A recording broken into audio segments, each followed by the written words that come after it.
Very warm welcome yet again to the Ref Show. David Hirst joins us on the panel yet again. Keith Hackett, you've not been here for a while. It's good to welcome you back.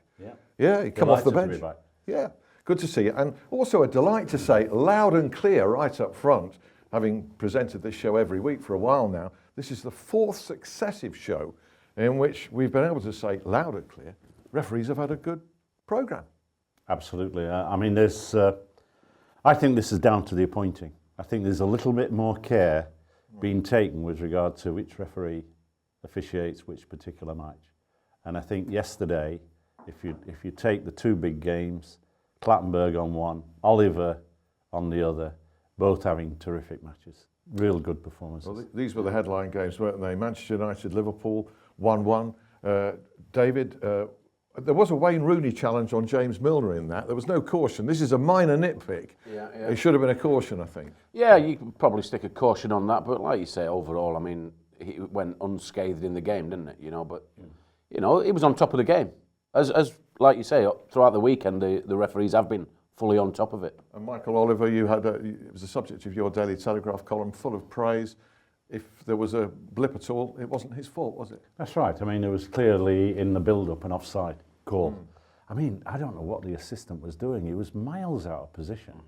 As a result, when the ball came across, there was a bit more interplay, and it was probably generally overlooked. But it should have been pulled at that point on the wing. This is Mick McDonough was the assistant referee in the build-up to the Manchester United equaliser. Ibrahimovic got it, but Valencia was offside. The positioning of the linesman, if we can call him that, was what was called into question. Yeah, I don't know where he was. I mean, first of all, when I looked at the replay, I'm thinking, have we missed the fact that there's a defender further back playing him on? But there wasn't. So he got it wrong. And really, that and Rooney was the only two areas where there was error. Obviously, it was the other one. We're just throwing in a little lapse of concentration, maybe.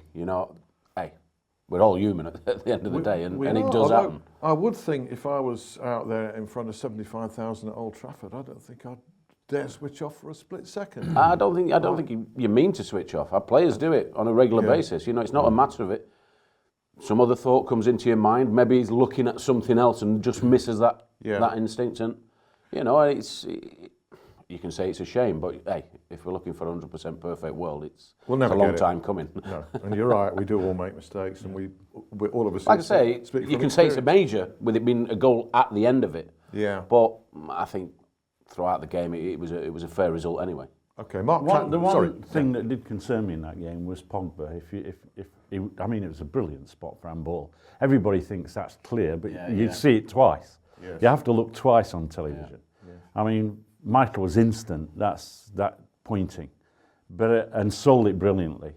But then in another phase of play, not in that particular one, there was Pogba hauling down a player, and he should have been cautioned for that. But I'm nitpicking. Yeah. Okay. Mark Clattenburg's game. Textbook said RefCam on the blog.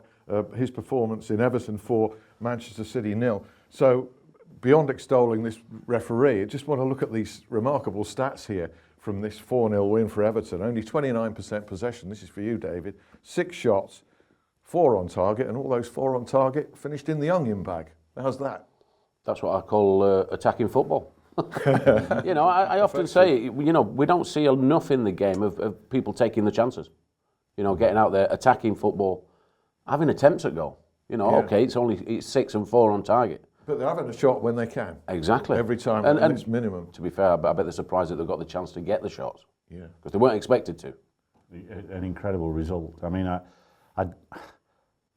it's great having all these individual flair players, and some of the things we're seeing is mind-boggling in terms of skill.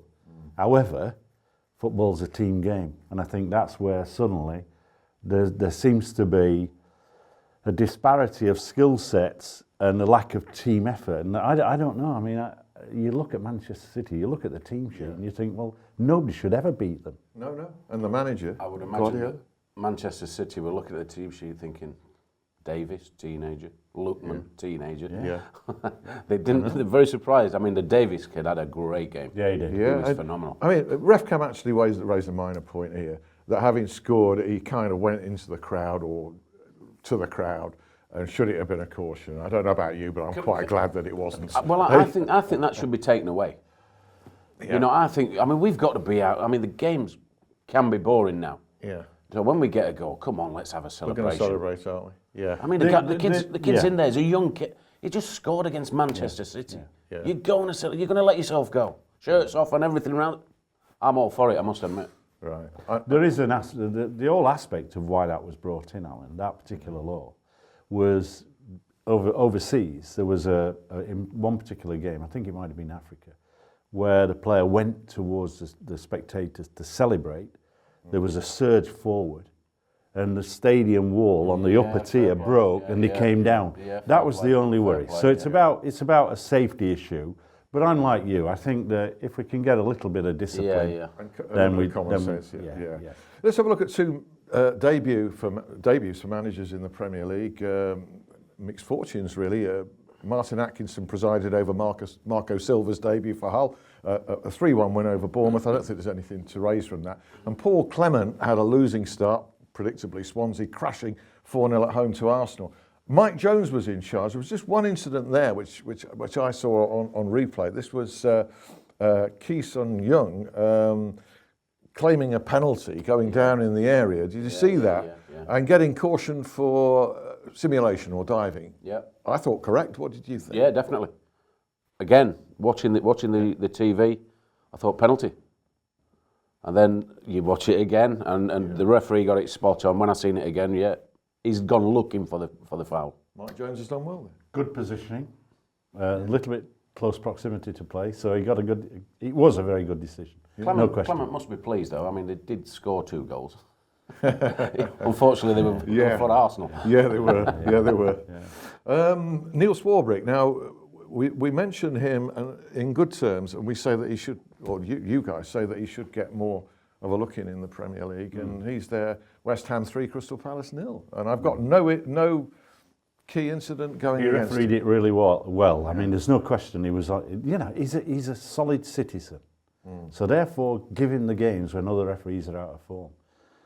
But what a goal from Andy Carroll! That was a spectacular goal. You've scored some great goals in your time. I would suggest none better. Some almost as good or as good. I mean, people's opinions. Yeah.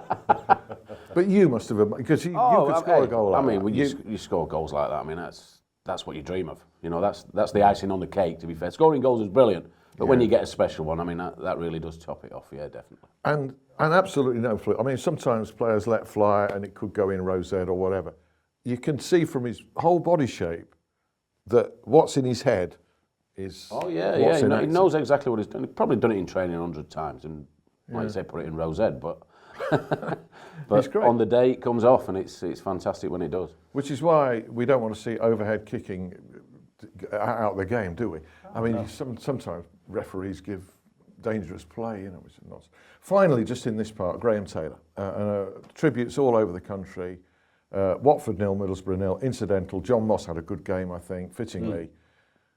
Graham Taylor, your memories of Graham Taylor? Well, I mean, my obvious memories, I mean, the first time I met him was playing under 23 England, and he selected me for the full squad, gave me my full international debut. But not just me, as everybody said this weekend, a sad loss to football. What a gentleman, what a knowledgeable man on the sport, and a good guy to be all around. I've seen some great quotes from other professionals. I remember you had Carlton on the other week, when Carlton got kidnapped. I don't know if you've ever heard the story of that. It was all Graham's idea. They'd been to, I think, Pinewood Studios, set up and Graham set it up, bit of a comedy value, and it went down a storm with the lads. Just a great all-round guy, and to have the applause and the around the grounds this weekend was fantastic. I'll tell you what, in part 2 we'll have Keith Hackett's reflections on Graham Taylor, and I've got a couple of my own. A really wonderful, genuine guy, and commiserations to the Taylor family. But we will come back to Graham with a smile on our face in part 2. See you then.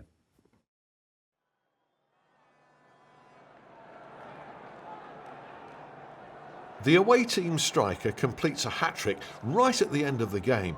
As you blow for full time, he picks up the ball, sticks it under his shirt and runs off. When you challenge him, he refuses to hand you the ball, insisting that as a hat-trick hero, it's rightfully his. What now?